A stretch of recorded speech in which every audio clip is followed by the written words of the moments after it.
Bismillahirrahmanirrahim. Assalamualaikum warahmatullahi wabarakatuh. Alhamdulillahirabbil alamin, wassalatu wassalamu ala asyrafil anbiya'i wal mursalin wa ala alihi wa ashabihi wa man tabi'ahum bi ihsani ila yaumiddin, amma ba'du.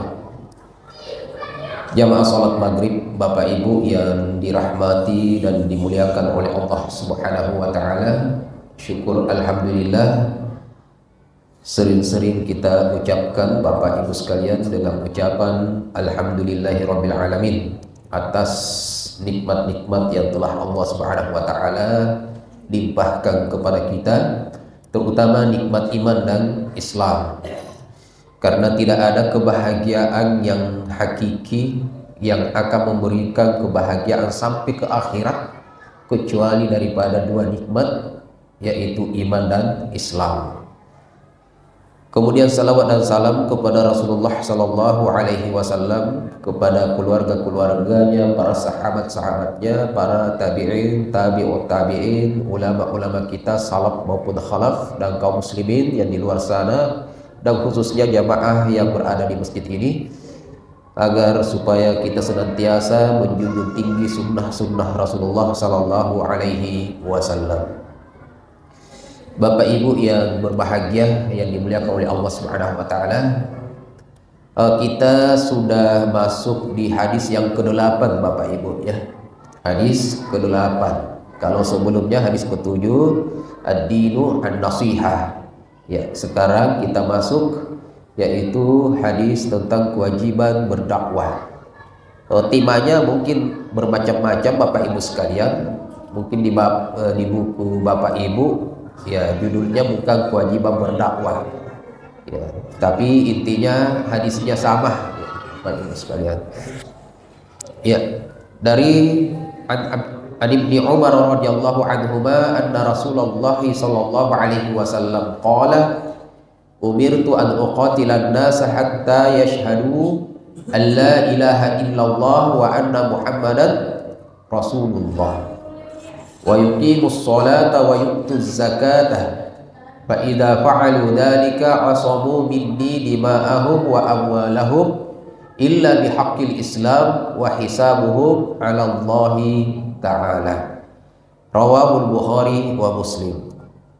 Bapak Ibu, kalau kita mendengar hadis yang diriwayatkan oleh Imam Bukhari dan Muslim itu pasti sahih ya, pasti benar.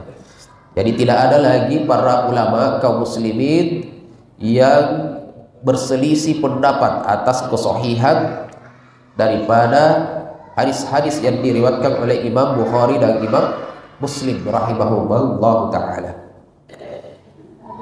Ya, dari Abdullah ibnu Umar radhiyallahu anhu, pernah saya singgung ketika kita mengatakan radhiyallahu anhu, ya semoga Allah meridhoi keduanya.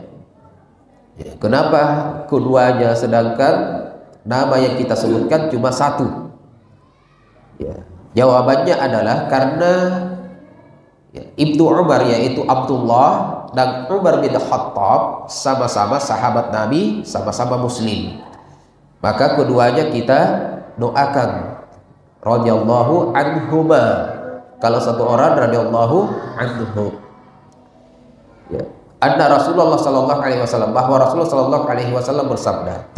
Sebelum kita masuk dalam hadis, pelan-pelan Bapak Ibu sekalian kita sebutkan dulu siapa Abdullah ibnu Umar. Ya. Abdullah ibnu Umar pertama adalah sahabat Nabi. Yang kedua anaknya Umar bin Khattab. Umar bin Khattab adalah khalifah kedua setelah Abu Bakar As-Siddiq. Ya. Setelah itu Utsman bin Affan, kemudian Ali bin Abi Thalib, khulafaur rasyidin. Nah, ini Abdullah ini adalah anaknya Umar bin Khattab. Kalau Umar bin Khattab adalah sahabat senior. Kalau anaknya, ya pernah saya sampaikan bahwa Abdullah ibnu Umar lahir 2 tahun setelah Rasulullah diangkat menjadi Rasul Nabi. Kapan diangkat Rasulullah menjadi Rasul? Yaitu di umur 40 tahun. Berarti di umur 42 tahun Rasulullah baru lahir Abdullah ibnu Umar. Baru lahir Abdullah ibnu Umar. Ya. Kemudian 4 tahun kemudian, 4 tahun setelah itu, setelah lahirnya Abdullah ibnu Umar, Umar bin Khattab masuk Islam. Umar bin Khattab masuk Islam. Berarti di umur Rasulullah di 46 tahun. Jadi di umur 46 tahun atau 6 tahun setelah Rasulullah diangkat menjadi nabi, Umar bin Khattab masuk Islam. Pada saat itu juga Abdullah ibnu Umar juga masuk Islam. Ya. Jadi Abdullah ibnu Umar bersamaan dengan masuknya Islam, yaitu ayahnya atau bapaknya Umar bin Khattab. Saya agak flu Bapak Ibu, jadi agak ini suaranya. Tadi agak membaik, makanya saya iakan. Tapi mungkin dalam perjalanan di sini batuk-batuk lagi tadi. Ya. Jadi kalau saya tidak hadir itu berarti saya tidak bisa bangun itu tidurnya.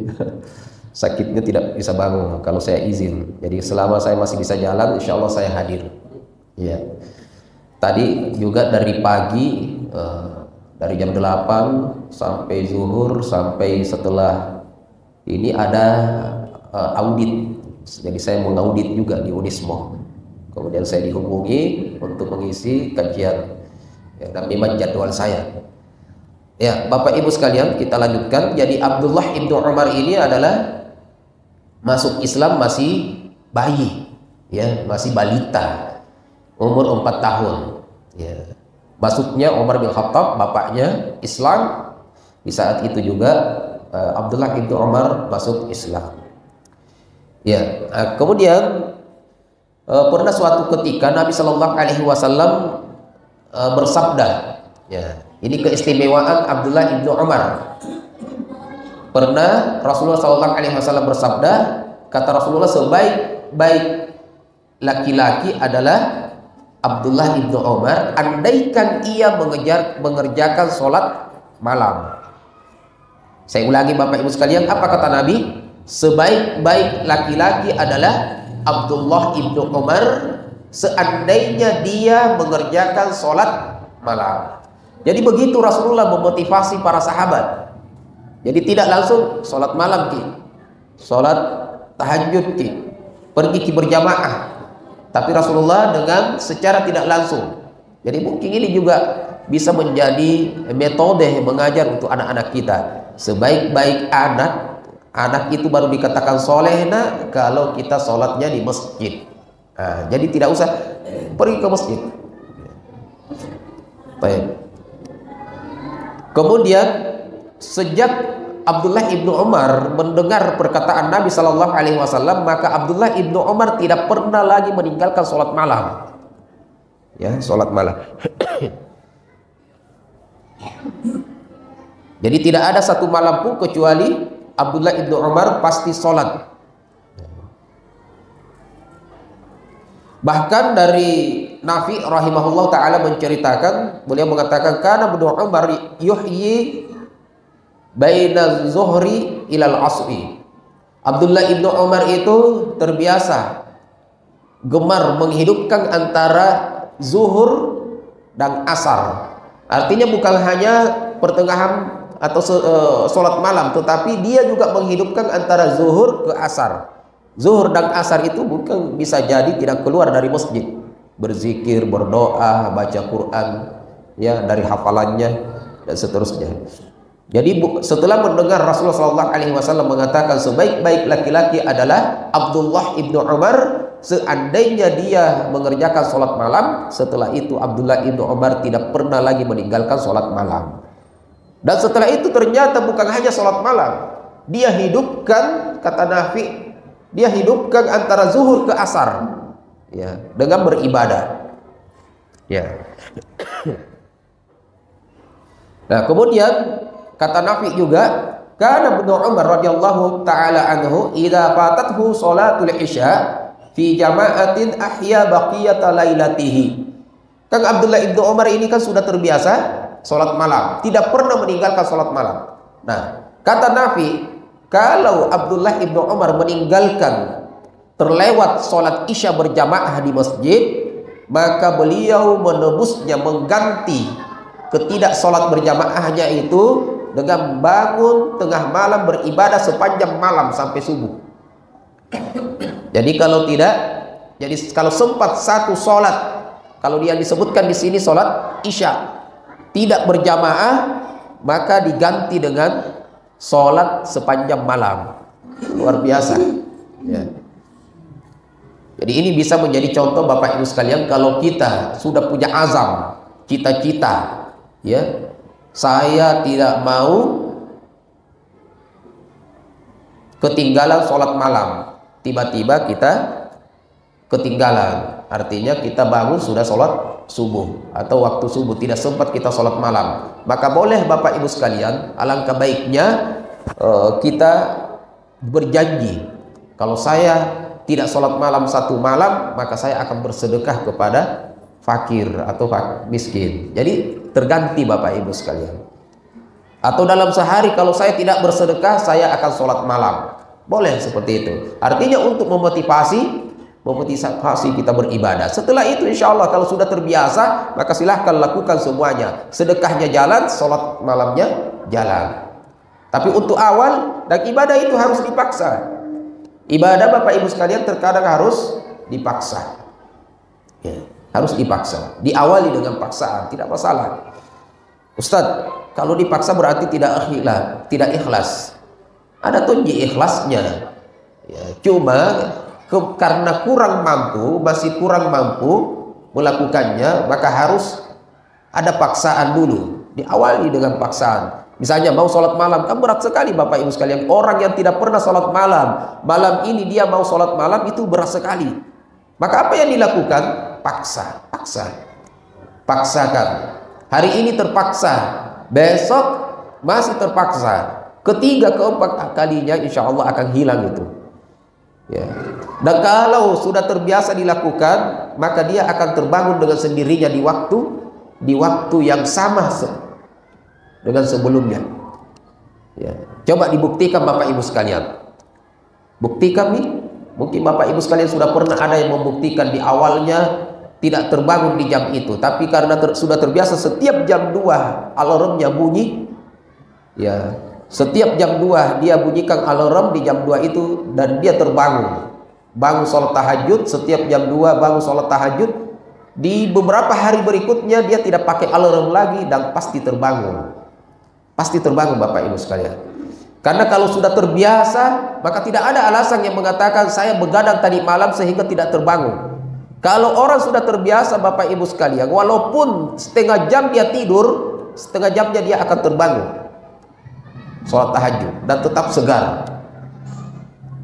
Makanya orang yang terbiasa sholat subuh misalnya di masjid, kenapa setiap subuh bisa datang ke masjid? Nah, tidak ada alarm yang dipakai, karena sudah terbiasa. Dengan waktu di 4:30 itu misalnya dia terbangun untuk persiapan sholat subuh di masjid. Setiap subuh dia lakukan, tidak pakai alarm, terbangun. Maka begitu juga dengan sholat tahajud. Dan ada orang yang tidak pernah sholat berjamaah di masjid, jam 5 lewat baru terbangun. Segitu juga dia terbangun. Setiap jam 5, setengah 6, di jam itu juga dia akan istiqomah terbangun, karena kebiasaannya seperti itu. Nah, kalau kita ulur sedikit Bapak Ibu sekalian, anggaplah misalnya jam 4 saya bangun sholat tahajud ya, jam 4 saya bangun sholat tahajud sambil menunggu subuh ya, tidak tertidur lagi. Kalau tidak ada pekerjaan paginya Bapak Ibu sekalian, habis kita melakukan ibadah di malam harinya, kemudian pagi hari mungkin kita mau tidur. Kalau tidurnya karena ibadah nggak ada masalah. Tidur karena mau beribadah setelahnya atau tidur karena capek beribadah sebelumnya juga tidak masalah, selama tidak ada pekerjaan di saat itu. Jangan sampai kita tidur padahal seharusnya kita ke kantor. Ya, jangan tumiki begitu. Tapi kan kita bisa atur, hari ini saya libur, ya kan? Kalau tidak kan kita bangun jam 2, setengah jam atau 1 jam kita terbangun, baca Al-Quran, sholat tahajud, kemudian kita tidur jam 3. Apakah Bapak Ibu sekalian tidak yakin akan bangun sholat subuh? Tetap akan terbangun, karena sudah terbiasa kita sholat berjamaah di masjid. Masalahnya di mana? Masalahnya kita tidak pernah mencoba. Tidak pernah mencoba. Ya. Coba Bapak Ibu sekalian buktikan. Ya. Kalau kita menolong agama Allah, insya Allah Allah akan menolong kita. Ya, Bapak Ibu sekalian, begitu Abdullah ibnu Umar. Jadi kalau Abdullah ibnu Umar ketinggalan satu sholat berjamaah, maka akan diganti sholat tahajud sepanjang malam. Kalau sepanjang malam itu Bapak Ibu sekalian sampai subuh. Ya. Nah, kemudian Tawus bin Kaisan rahimahullah ta'ala juga mengatakan, tidaklah aku melihat seorang seperti Abdullah ibnu Umar ketika sholat. Ya, bagaimana beliau menghadapkan wajahnya, telapak tangannya, kakinya ke kiblat. Artinya betul-betul diatur. Terkadang kita Bapak Ibu sekalian, kita sholat itu kaki kadang miring. Saya itu selalu saya atur biasa. Kita kan nggak tahu, kalau kita tidak melihat kaki kita kan kadang miring ke sana, miring ke sini. Nah, Abdullah ibnu Umar itu ya, setiap kali sholat itu betul-betul bagaimana kakinya itu betul-betul menghadap ke kiblat, ketika sujud tangannya betul-betul menghadap ke kiblat, wajahnya betul-betul lurus menghadap ke kiblat. Dan semuanya itu bisa dilakukan dengan pembiasaan. Ibadah apapun. Sekarang kita Bapak Ibu sekalian terkadang memasukkan uang 1.000 saja ke celengan susah. Padahal kalau kita istiqomah 1.000, berapa sih 1.000 Bapak Ibu sekalian? Belanja anak kita saja itu sekali keluar 5.000, kemudian sebentar minta lagi belanja. Coba, setiap saya masuk ke masjid, minimal luar biasa kalau setiap kita berjamaah masukkan 1.000 saja Bapak Ibu sekalian. Tapi istiqomah. Coba, berapa setiap kita sholat berjamaah jamaah kita? Nah, kalau 20 berarti 20.000 memang nih. Yang selama ini mungkin tidak ada yang masukkan kecuali hari Jumat, itu hari Jumat lumayan, tapi kalau selain hari Jumat jarang sekali itu ada yang memasukkan.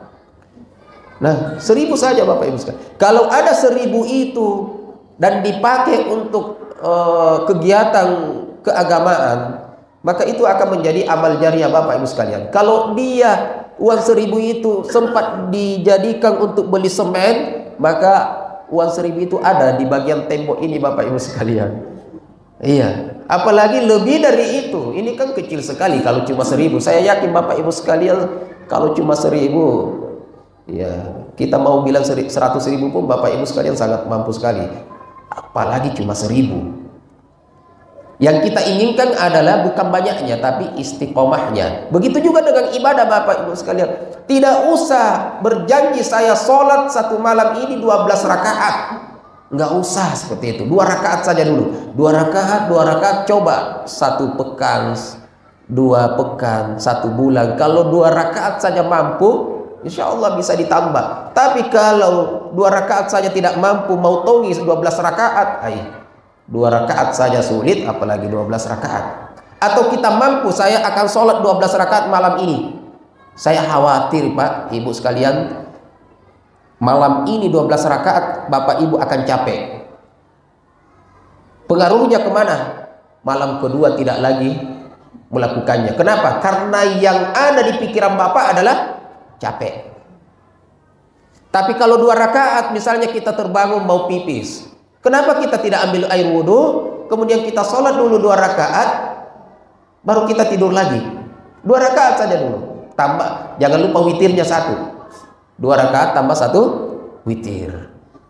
Insya Allah bisa Bapak Ibu sekalian. Dan mudah-mudahan itu adalah merupakan ibadah istimewa kita yang menyebabkan kita masuk surga. Amin ya rabbal alamin. Baik. Di antara keistimewaan Abdullah ibnu Umar yang lain, dikatakan bahwa Abdullah ibnu Umar radhiyallahu anhu dikenal sebagai sosok yang berupaya semaksimal mungkin mengikuti setiap jejak langkah Rasulullah. Ya, pernah mungkin kita mendengar ada sahabat yang apa saja yang dilakukan diikuti. Nah, ini Abdullah ibnu Umar. Ya, dan dikatakan di mana Nabi pernah berpijak menginjakkan kakinya di situ, Abdullah ibnu Umar juga akan menginjakkan kakinya di situ. Kalau ada Rasulullah suka berdiri di sana, maka Abdullah ibnu Umar juga akan berdiri di sana nanti. Di mana Nabi sholat, ketika Nabi tidak ada di tempat itu, maka dia akan sholat di tempat itu. Abdullah ibn Umar. Jadi kalau misalnya sholat di sebelah kanan, kemudian sholat sunat misalnya, kalau sholat wajib kan Rasulullah jadi imam, ya. Kalau sholat sunat misalnya di sebelah kanan, maka di waktu yang lain ketika Rasulullah tidak ada di tempat itu, maka Abdullah ibnu Umar akan sholat di tempat itu, ya. Kemudian bahkan jika beliau mengetahui Rasulullah SAW pernah berteduh di bawah pohon, maka dia akan pergi ke bawah pohon itu juga berteduh. Itu Abdullah ibnu Umar, saking sangat mengikuti apa-apa yang dilakukan oleh Rasulullah SAW. Jadi kalau hal-hal yang biasa saja Abdullah ibnu Umar begitu mengikuti Rasulullah, apalagi hal ibadah. Abdullah ibnu Umar ini pun rawi terbanyak, hafalan hadisnya ke nomor berapa Bapak Ibu? Jadi ada beberapa sahabat itu yang sering, paling tidak 7 orang terbanyak hafalan hadisnya, yang masyhur, yang terkenal, termasuk di dalamnya Abdullah ibnu Umar. Urutan keberapa? Kedua. Setelah siapa? Abu Hurairah, ya, setelah Abu Hurairah. Dan itu pun Abu Hurairah mengakui bahwa kecerdasan Abdullah ibnu Umar lebih daripada Abu Hurairah.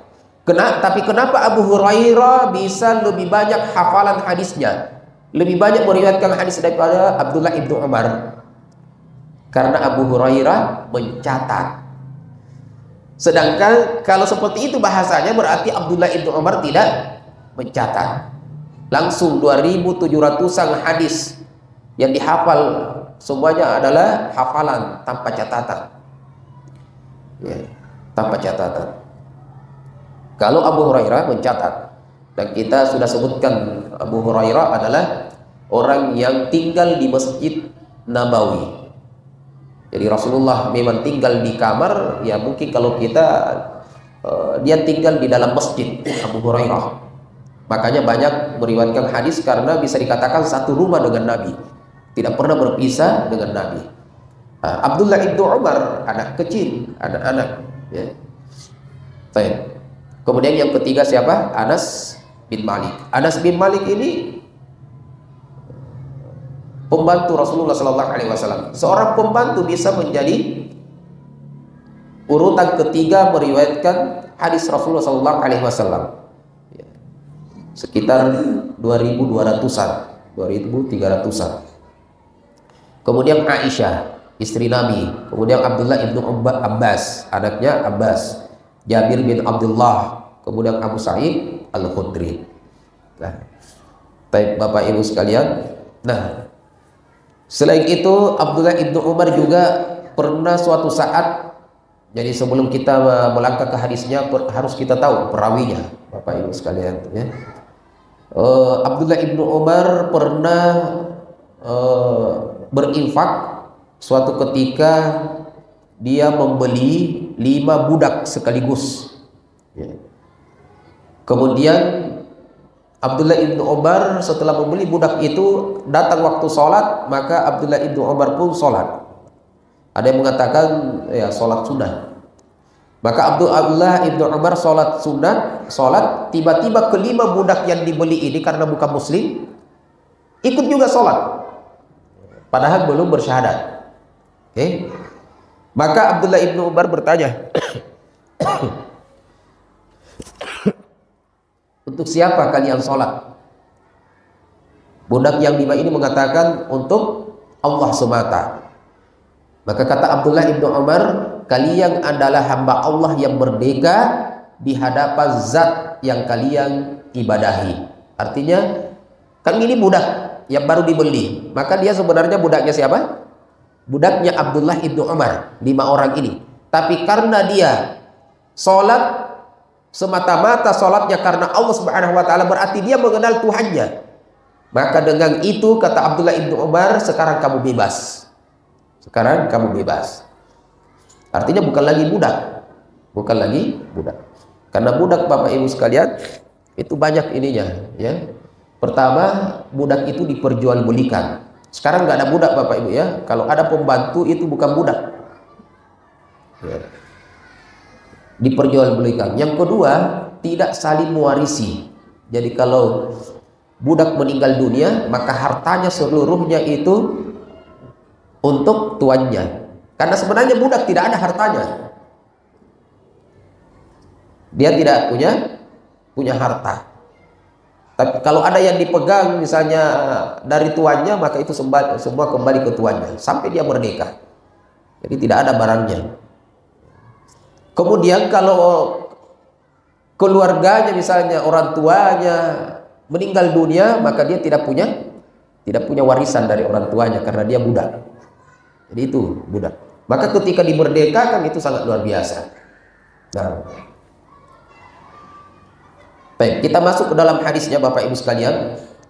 Kata Rasulullah SAW, "Umirtu an uqatilan nasa hatta yashhadu an la ilaha illallah wa anna Muhammadan Rasulullah." Apa artinya? Saya diperintahkan, di sini kalimatnya saya diperintahkan. Tidak disebutkan siapa yang memerintahkan, tapi pasti siapa? Allah. Karena Rasulullah tidak ada yang memerintah dia kecuali Allah. Kata Rasulullah SAW, saya diperintahkan untuk memerangi manusia sampai mereka bersyahadat, bersaksi bahwa tiada Tuhan yang berhak diibadahi kecuali Allah Subhanahu wa taala, dan bersaksi bahwa Muhammad adalah Rasul Allah Subhanahu wa taala. Wa yuqimus sholata, kemudian setelah itu dia mendirikan salat. Wa yu'tuz zakata, setelah itu dia mengeluarkan zakat. Fa idza fa'alu dzalika, apabila dia sudah bersyahadat, sudah mendirikan salat, kemudian mengeluarkan zakat, asamu minni dima'ahum wa amwalahum, maka hartanya, darahnya terpelihara dariku. Artinya hartanya bukan lagi harta rampasan, kemudian darahnya juga tidak boleh ditumpahkan. Artinya tidak diperangi lagi. Ya. Illa bihaqqil Islam, kecuali hak-hak Islam. Hak Islam kalau terkait dengan darah apa? Yaitu ketika dia membunuh, ya, ketika dia berzina, dirajam, maka ditumpahkan darahnya. Itu hak Islam. Kemudian apalagi kalau harta, mengeluarkan zakat, ya, harus dikeluarkan zakatnya. Illa bihaqqil Islam, kecuali hak-hak Islam yang harus dia tunaikan. Wa hisabuhum 'ala Allah taala, dan perhitungannya, hisabnya dikembalikan kepada Allah Subhanahu wa taala. Ya, ini bisa kita baca Bapak Ibu sekalian. Hadis ini juga serupa dengan ketika Rasulullah SAW dalam hadis Ibnu Abbas, Rasulullah SAW mengutus Mu'adz ke Yaman. Kata Rasulullah SAW, "Ud'uhum ila syahadatin alla ilaha illallah wa anni Rasulullah." Ya Mu'adz, ketika Rasulullah mengutus Mu'adz ke Yaman, kata Rasulullah, ajaklah orang-orang di Yaman untuk bersyahadat bahwa Allah adalah satu-satunya Tuhan yang berhak diibadahi dan Muhammad adalah Rasul Allah. Fa idhum ata'u lidzalik, apabila mereka sudah mentaati itu, sudah bersyahadat, fa'alimhum annallaha qad iftarada alaihim khamsa salawat, maka ajarkan kepada mereka tentang sholat 5 waktu. Fi kulli yaumin wa lailah, setiap siang dan malam. Fa idhum ata'u lidzalika, apabila mereka sudah mengerjakan sholat, fa'alimhum, maka ajarkan mereka annallaha iftarada alaihim sadaqah min amwalihim tu'khadhu min agniyaihim wa turaddu ala fuqaraihim, yaitu ajarkan mereka untuk mengeluarkan zakat yang dikeluarkan dari orang-orang kaya dikembalikan kepada orang-orang miskin. Jadi sama dengan ini, ya, sama dengan hadis ini. Artinya apa? 3 hal yang sangat penting dari rukun Islam. Yang pertama adalah syahadatain. Yang kedua adalah mendirikan sholat, dan yang ketiga mengeluarkan zakat. Ketiga hal ini kalau tidak dilakukan, itu di awal Islam diperangi. Kalau sekarang nggak usah Bapak Ibu sekalian. Kalau bisa dilakukan dengan dakwah, maka tidak perlu harus, ya, dengan darah. Ya. Dan ini tadarruj, ya. Baik Bapak Ibu sekalian, kita lihat dari penjelasan ulama kita tentang hadis ini, dikatakan ya, fihi dalilun ala mutlaqil amri wa sighatuhu tadullu ala al-wujub. Nah, ini menunjukkan bahwa manusia itu diwajibkan seharusnya untuk bersyahadat dan mendirikan sholat. Setelah bersyahadat maka wajib baginya untuk mendirikan sholat. Setelah bisa mendirikan sholat maka wajib baginya untuk mengeluarkan zakat. Ini sama dengan dalam surah Al-Baqarah dari ayat 1 sampai ayat ke-5. Allah Subhanahu wa taala berfirman, Alif Lam Mim dzalikal kitabu la raiba fi hudal lil muttaqin. Ini dalam tafsir dikatakan hudal lil muttaqin, bahwa Al-Qur'an tidak ada keraguan di dalamnya, petunjuk bagi orang yang pertama, petunjuk bagi orang yang ingin bertakwa, yang kedua petunjuk bagi orang yang sudah bertakwa. Jadi Al-Quran Bapak Ibu sekalian petunjuk pada dua orang.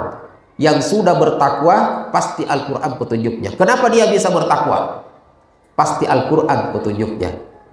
Yang kedua, bagi yang ingin bertakwa.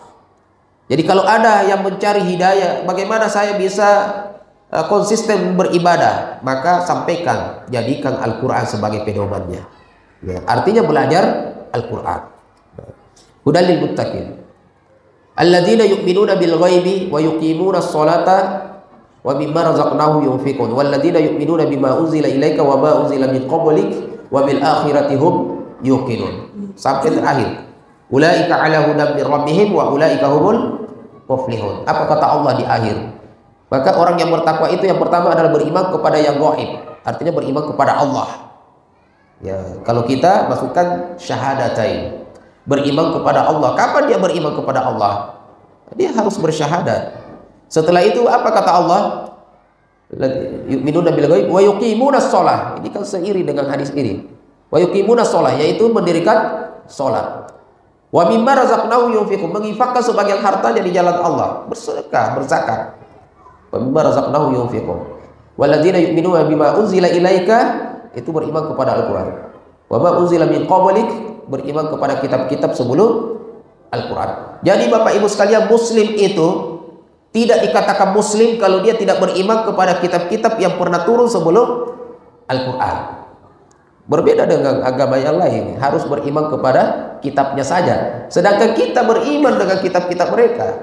Tidak dikatakan muslim dengan muslim yang sebenarnya sebelum dia beriman kepada Injil, bahwa Allah pernah menurunkan Zabur, Allah pernah menurunkan Taurat.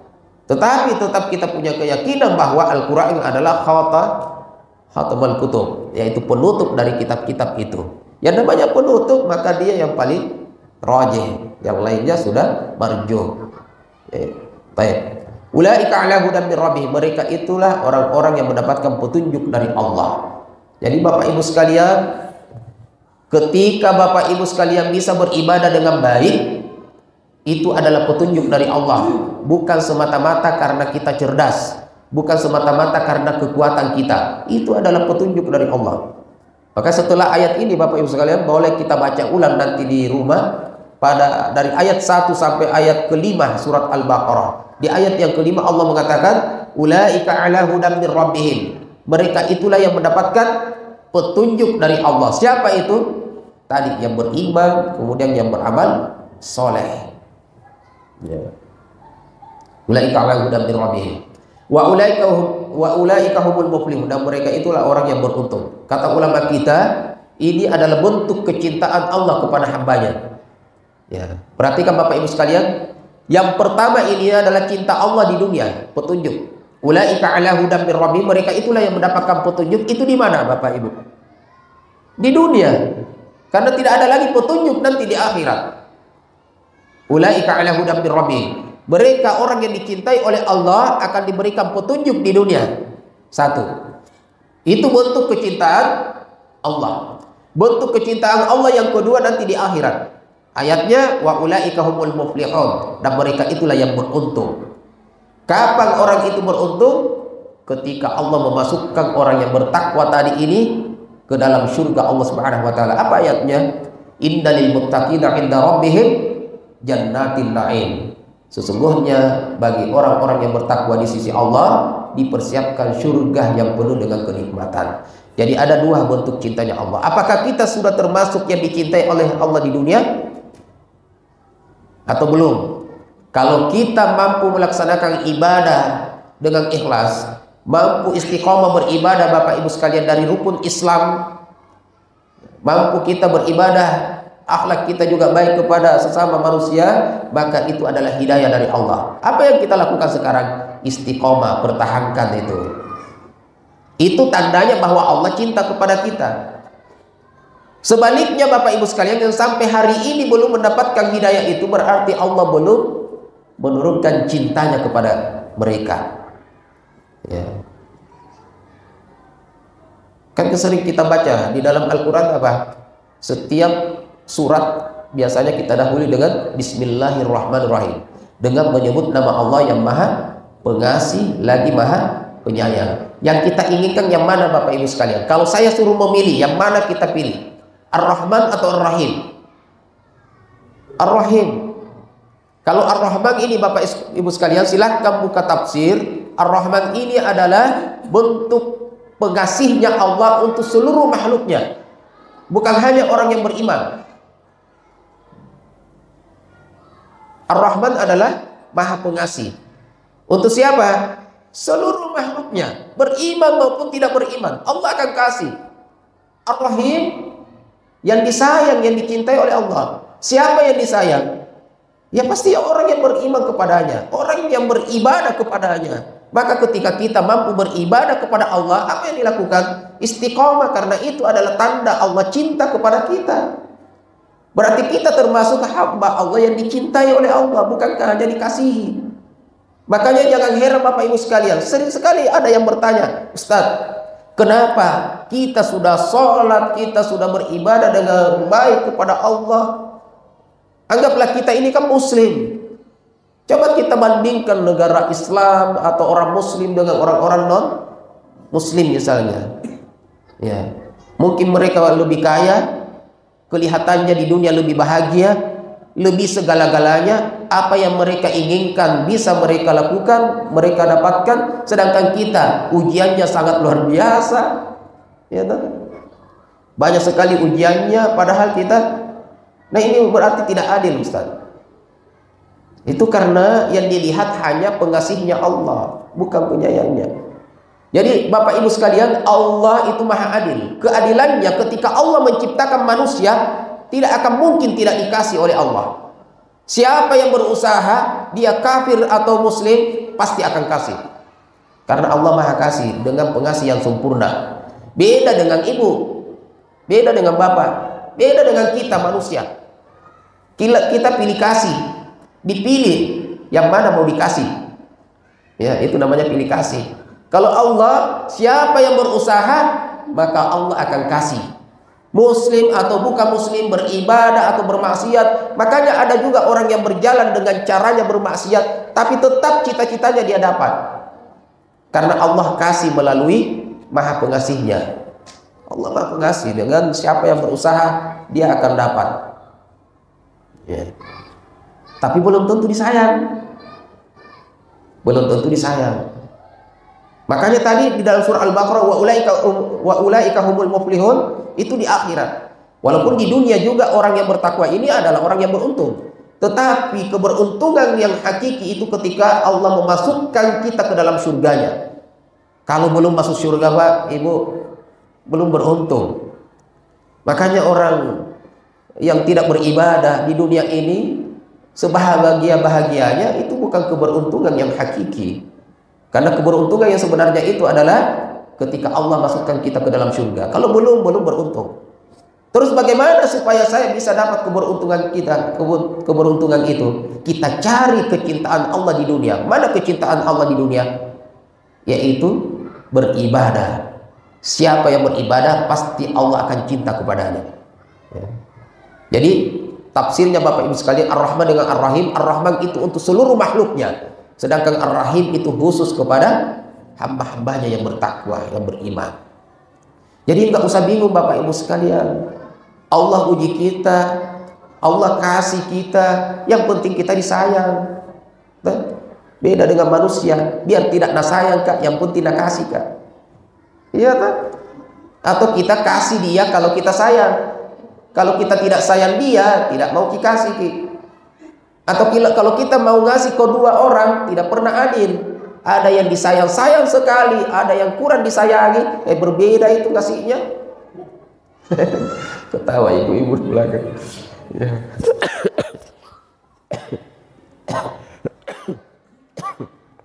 Itu manusia. Ya. Ya.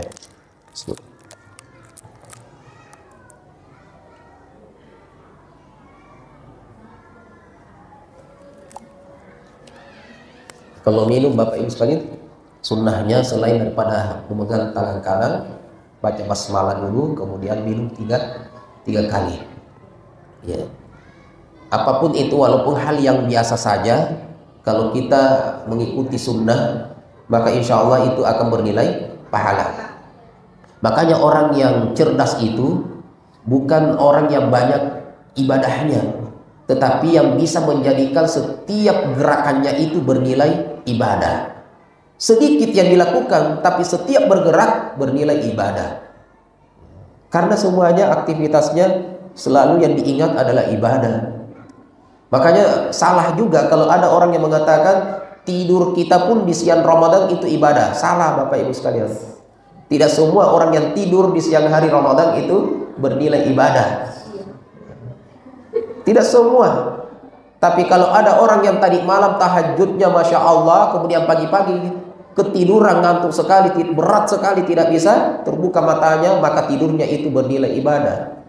Tapi orang yang tadi malamnya tidak pernah, hanya main game, nah, pagi-pagi ketiduran, maka tidurnya itu bukan nilai ibadah.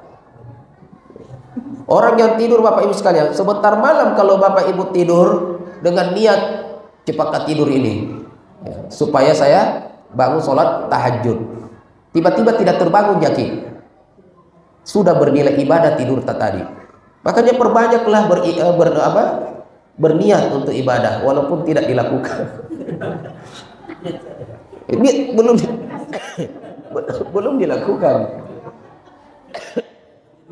Kalau banyak niatnya Bapak Ibu sekalian, insya Allah ada di antara niat yang banyak itu yang akan dilakukan. Saya yakin selama kita ini punya niat yang tulus, maka walaupun banyak yang kita tidak lakukan, ada di antaranya akan kita lakukan.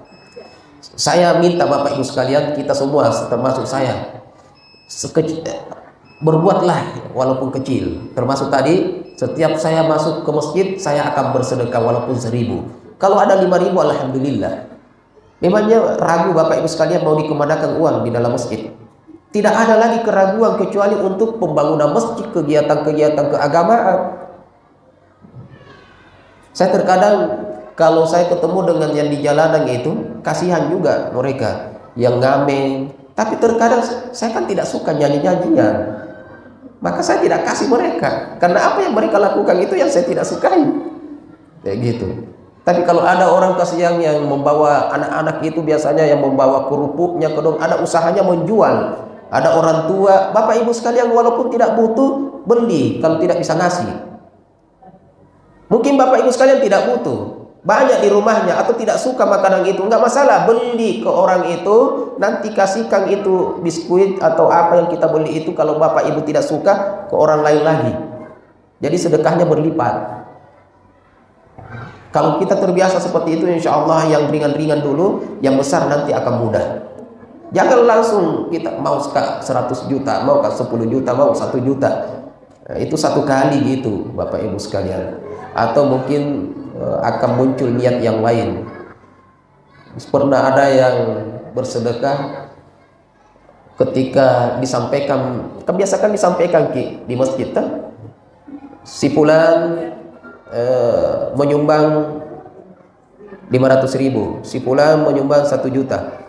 Acek dotong itu di sebelah, di bawah. Tidak baik itu, kenapa disebut? Maunya jadi puji itu. Nah, pas ada dibilang hamba Allah 500.000, apa Nabi bilang? Nah, saya itu lebih parah itu. Ya saya itu hamba Allah, tapi setelah disebut namanya, ya saya itu. Allah musta'an. Jadi Bapak Ibu sekalian, mulai dari yang kecil, insya Allah ringan setelah itu. Ya, sudah masuk waktu Bapak Ibu sekalian. Ada yang mau ditanyakan? Ada pertanyaan Bapak Ibu? Jadi sholat Bapak Ibu sekalian itu didirikan, bukan hanya mengerjakan. Didirikan itu Bapak Ibu sekalian dijaga waktunya. Makanya wayukimu, bukan wayaf'alu. Wayaf'alu artinya mengerjakan, wayukimu itu mendirikan. Mendirikan itu artinya adalah menjaga waktunya, menjaga rukun syaratnya, tata caranya. Itu. Karena ada yang sholatnya hanya hari Jumat, ada yang sholatnya kadang kalau dia mau. Kalau kita Bapak Ibu sekalian, saya sudah pernah sampaikan di sini Bapak Ibu ya, bahwa ibadah kita kalau dibandingkan rukun Islam ini itu hanya sedikit dari 24 jam yang kita lakukan. Kalau sholat Bapak Ibu sekalian, kalau 10 menit per waktu, maka sekitar hanya 1 jam kita sholat. 23 jam kita mengurus dunia kita. Begitu juga dengan bersedekah. Uang kita masih banyak di rumah, sudah banyak juga kita beli untuk perabot, ada di mobil kita. Masa 500 rupiah, 1 juta 500 rupiah atau 100 ribu misalnya, 50 ribu misalnya, diminta sumbangan, sangat berat sekali. Nah, banyak sekali nih yang menjadi harta yang bisa kita lihat, yang bisa kita nikmati. Sedangkan ini apa yang kita sumbangkan itu sudah pasti. Saya sering membuat matematika begini Bapak Ibu sekalian. Jadi jangan kita menghitung-hitung dengan hitungan akal kita ya. Jadi kalau 1 tambah 1 kita kan 2. Nah sekarang kalau kita punya harta 1 juta, kemudian kita infakkan 100 ribu. Sekarang pertanyaannya bukan 100 juta kurang 100 ribu, bukan 1 juta kurang 100 ribu, tapi pertanyaannya adalah berapa harta kita yang sudah sesungguhnya. 1 juta kurang 100 ribu yang kita infakkan, 900 ribu masih ada di dompet kita. Pertanyaannya berapa uang yang sesungguhnya yang sudah pasti milik kita. 100 ribu, yang 900 belum tentu milik kita, bisa diambil orang, bisa menjadi perabot yang belum tentu kita yang nikmati. Tapi yang 100 ribu yang kita sudah infakkan sudah pasti akan menolong kita di akhirat. Kenapa kita lebih banyak menabung untuk urusan dunia? Saya tabung untuk beli mobil, saya tabung untuk beli rumah, saya tabung untuk ini dan itu. Tapi tidak pernah kita berpikir mau menabung untuk saya masuk surga. Kalau kita masukkan ke celengan, memberikan anak yatim, seberapa pun yang kita miliki, itu sudah tabungan akhirat. Tidak usah dihitung berapa milik kasih orang, tidak usah dihitung. Karena akan dilipat gandakan minimal 10 kali lipat sampai 700 kali lipat. Ya, mungkin cukup Bapak Ibu sekalian. Barakallahu fikum. Wassalamualaikum warahmatullahi wabarakatuh. Ya, kalau ada yang bertanya, boleh. Ya baik Bapak Ibu sekalian, mungkin itu tadi yang disampaikan oleh Pak Ustaz terkait dengan hadis ke-8. Ya mungkin dari jemaah sekalian, baik dari bapak-bapak atau dari ibunya mungkin ada yang ingin ditanyakan sebelum kita tutup pertemuan pada hari ini. Jelas. Sebelum dulu mungkin jemaah, mungkin saya ada satu pertanyaan. Jadi yaitu mungkin terkait fenomena ataupun hal yang mungkin saya sendiri sering alami ataupun sekaligus juga mungkin sering saya pertanyakan terkait dengan, jadi kan terkait hadis ke-8 ini, intinya kita berusaha bagaimana untuk kemudian kita mengajak orang lain untuk kebaikan begitu saja. Nah sementara ketika kita kemudian mengajak kebaikan atau misal kita mengajak teman-teman terdekat kita misalnya untuk ikut kajian misalnya, sementara kita sendiri tidak mengamalkan begitu. Sementara di sisi lain saya juga pernah dengar bahwa sampaikanlah walaupun mungkin satu ayat, sementara nah hal ini pernah saya baca juga bahwa ada pertentangan gitu. Jadi idealnya sebenarnya bagaimana terkait hal ini, sementara kita mengajak orang lain dan kita juga belum mampu gitu untuk melaksanakan amalan yang kita ini ke teman gitu. Iya, pertanyaan yang sangat bagus Bapak Ibu sekalian. Jadi kita mengajak ke orang yang kita sendiri belum melakukan amalan itu. Yang pertama, kalau urusan wajib, maka kita harus terlebih dahulu melakukannya. Misalnya sholat, puasa, zakat, haji, ibadah-ibadah fardu. Ini tidak boleh kita tidak mengerjakannya, kemudian kita mengajak orang lain mengerjakannya. Itu yang pertama. Yang kedua, kalau amalan itu amalan sunnah, maka boleh kita belum melakukannya, tapi kita mengajak orang lain untuk sama-sama melakukannya. Karena Bapak Ibu sekalian, amalan sunnah ini tidak ada, bukan wajib hukumnya, sehingga ketika kita tidak melakukannya, kita tidak berdosa. Maka apakah kita akan berhenti menyampaikan kebaikan itu kepada orang lain ketika kita belum bisa melakukannya? Jawabannya tidak. Selama ada yang kita tahu tentang fadilah-fadilah amal, keutamaan melakukan suatu ibadah, sampaikan walaupun kita belum bisa melakukannya. Terkadang melalui penyampaian itu, maka kita ikut termotivasi. Masa saya mengajak orang melakukannya sedangkan saya sendiri belum melakukannya, maka termotivasi. Tapi itu yang hukumnya sunnah. Yang hukumnya wajib tidak boleh. Seseorang mengajak orang sholat sedangkan dia tidak sholat, mengajak orang puasa Ramadan sedangkan dia tidak berpuasa Ramadan, mengajak mereka untuk haji bagi orang yang mampu sedangkan dia kemampuannya biar 7 kali haji sudah mampu belum haji. Maka hal yang fardu tidak boleh, harus dia dahulukan dirinya, karena wajib ini setelah dia bersyahadat, maka kewajiban-kewajiban Islam yang lainnya wajib dia lakukan. Ya. Tapi yang hukumnya sunnah, misalnya sholat tahajud, antum misalnya belum melakukannya kecuali 2 rakaat, terkadang pekan depan lagi melakukannya. Apakah saya tidak bisa menyampaikan ke orang lain bahwa keutamaan sholat qiyamul lail ini sangat luar biasa? Tidak. Ya, silahkan sampaikan sambil kita juga mengamalkannya. Saya kira seperti itu. Ya. Nah. Ya, syukur Ustaz atas jawaban yang diberikan. Ya, sebelum ditutup mungkin Bapak Ibu ada pertanyaan yang mungkin terbesit selama tadi Ustaz menjelaskan, mungkin bisa disampaikan kalau ada. Tidak ada kayaknya. Baik. Masih Ustaz tentu saja terkait dengan sholat. Bagaimana hukumnya atau bagaimana solusinya bagi seseorang yang pernah dulu beberapa mungkin dalam sholat, ketika sholat di zaman ketika dia mungkin belum paham tuh, dia tahu bahwa sholat itu wajib tapi dia tidak melaksanakannya. Apakah sholat itu harus diqada atau cukup kita istighfar ampun sehingga sholat yang dulu yang pernah ditinggalkan itu tidak bisa dimaafkan Allah? Ya. Jadi orang ini sudah muslim, kemudian tidak pernah sholat, hari ini bertobat dan baru mau mengerjakan sholat dan ibadah-ibadah lainnya. Apakah sholat yang ditinggalkan selama ini harus diulangi? Tidak perlu, cukup dia bertobat kepada Allah Subhanahu wa Ta'ala, kemudian memperbaiki sholatnya setelah itu. Ya, berbeda kalau Bapak Ibu sekalian, kalau hanya sholat 1 hari atau 1 kali kemudian lupa, ya kan biasa begitu, Pak.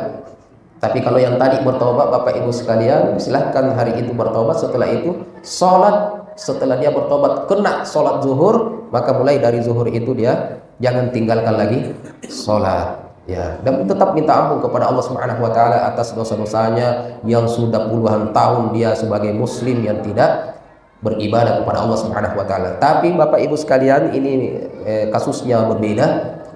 Ada mungkin kita hari ini mau masuk Isya baru teringat kalau kemarin dia lupa sholat asar, ya. Maka ketika dia ingat harus dia mengambil sholat asar itu walaupun bukan waktu asar. Ya, itu yang diqada. Ya, tapi kalau yang puluhan tahun itu jangan diqada, Bapak. Ya. Ya, insyaallah. Dan insyaallah Allah akan mengampuni, ya. Jadi ada 3 syaratnya sebagai orang yang bertobat akan diterima tobatnya. Yang pertama adalah dia sungguh-sungguh bertobatnya, taubatun nasuha. Kemudian yang kedua meninggalkan perbuatan dosa sebelumnya. Jadi jangan sampai dia sudah sholat tetapi masih bermaksiat. Misalnya dia pezina sebelumnya, hari ini bertobat, ya Allah saya akan mengerjakan sholat dikerjakan tapi zina belum. Nah, ini belum diterima tobatnya. Kemudian jadi meninggalkan perbuatan sebelumnya. Kemudian yang ketiga adalah menyesali perbuatan itu. Jadi jangan dibangga-banggakan. Terkadang Bapak Ibu sekalian setelah taubat orang itu malah bangga, dia ceritakan, dulu saya itu, nggak usah diceritakan. Ya. Terkadang orang ini tersinggung ketika diceritakan oleh orang lain. Nah, sekarang kenapa dia yang cerita? Iya kan? Kalau dia tidak suka orang lain menceritakan tentang keburukannya yang masa lalu, ya lebih utama lagi dia tidak boleh menceritakan keburukan dia sendiri kepada orang lain. Menyesali kemudian beribadah dengan baik setelahnya. Kalau ini tidak dilakukan syarat ini, maka bisa jadi taubatnya tidak diterima oleh Allah Subhanahu wa taala.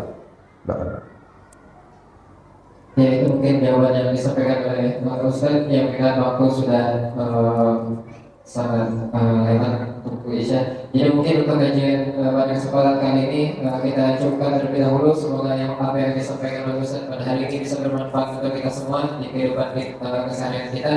Kemudian semoga Allah memberikan kesempatan kepada kita untuk kemudian bisa berjumpa lagi di kajian-kajian berikutnya. Ya, demikian lebih dan kurangnya mohon dimaafkan. Subhanallahumma bihamdik, asyhadu an la ilaha illa anta, astaghfiruka wa atubu ilaik. Wassalamualaikum warahmatullahi wabarakatuh.